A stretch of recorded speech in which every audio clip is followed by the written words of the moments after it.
Đại dương xanh cùng hai cánh mây đưa ta đi khắp đất trời đầy, chỉ cần em bên cạnh anh thôi, bao dung phương tình thôi. Nở hoa xinh dịu dàng trên môi, cho tim mây rơi đầy bối rối. Trời xanh vai mây ngàn cao tới, yêu anh thôi người ơi. Vì em, anh nguyện là bầu trời nắng hạ, dù cho bão tố mưa xa, anh vô tình hai một nhành hoa.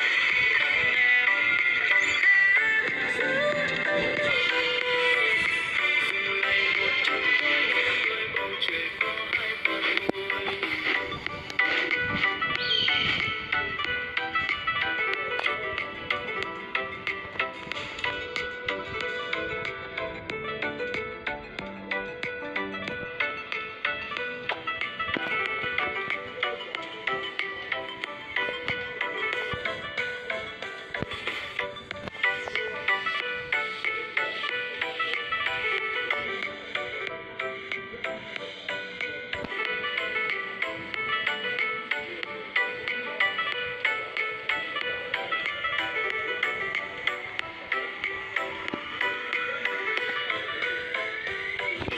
Đại dương xanh cùng hai cánh mây đưa ta đi khắp đất trời đầy, chỉ cần em bên cạnh anh thôi, bão gió cũng kịp thôi.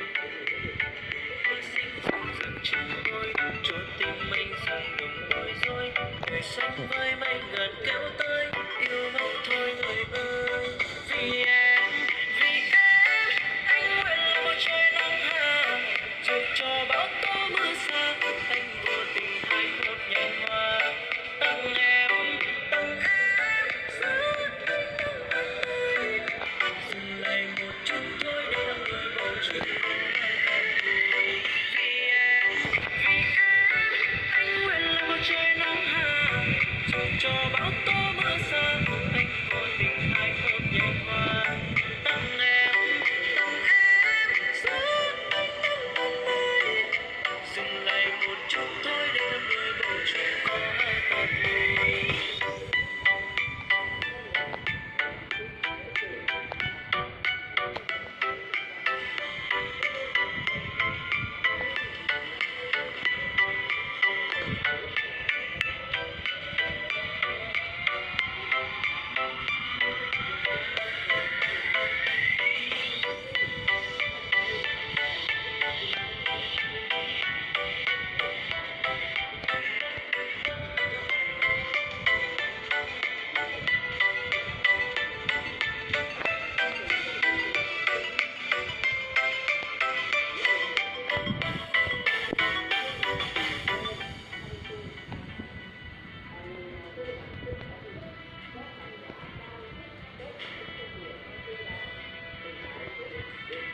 Chỉ là nói này đây, rồi em yêu một ai sẽ chẳng lại.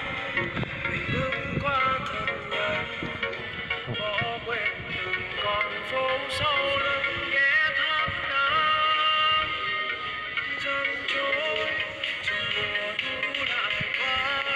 Tình yêu kia trôi xa, nhưng chính anh nhận ra thế giới kia lại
kia như dài xa vắng lòng phút giây ngoài trời vẫn nắng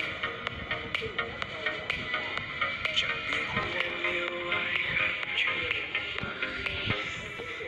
chỉ là mãi này đây rồi em yêu một ai sẽ chẳng là anh mình bước qua thật nhanh bỏ quên từng con phố sau lưng nghe thắp nắng dần trôi rồi mùa thu lại qua tình yêu kia trôi xa nhưng chính anh nhận ra thế giới kia là em sẽ chẳng còn nhau xin em đừng từng yêu thương còn vẫn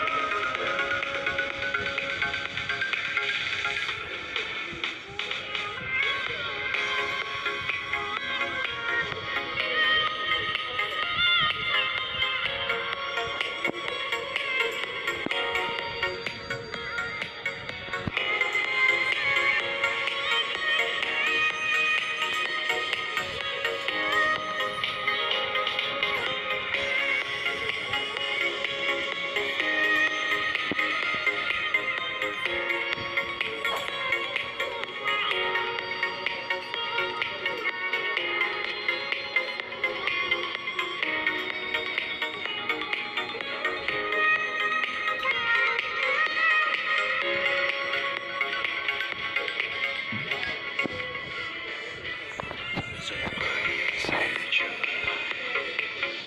là anh của những lúc xưa của những ngày chưa gặp em chưa biết nhớ nhung vì em cũng đã thôi không còn yêu chỉ riêng mình anh nghe xót xa nhiều muốn đến bên em để vơi đi bao nhớ thương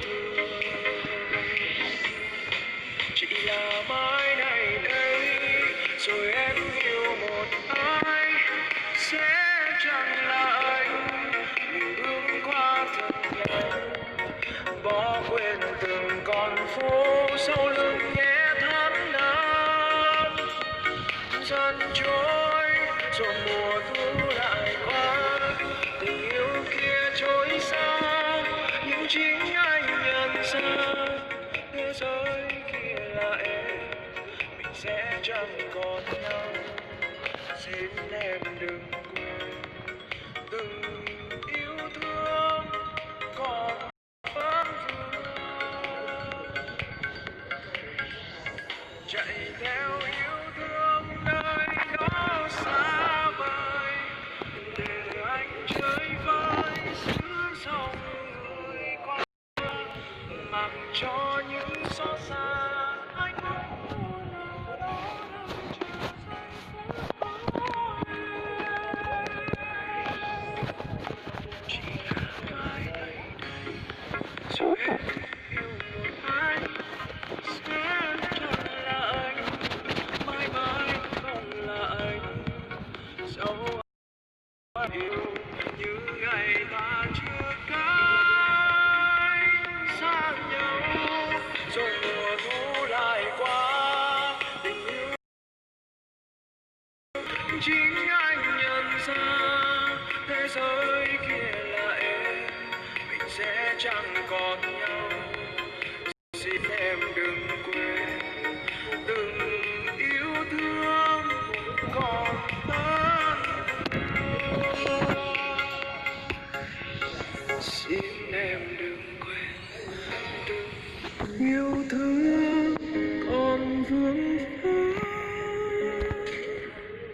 nhưng đành thôi.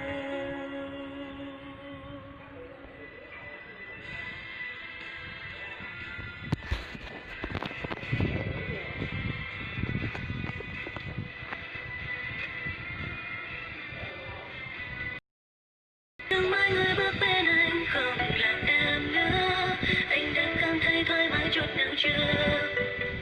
Từng lời hứa mình nói khi xưa không cần thiết nữa. Giờ đây niềm đau đã qua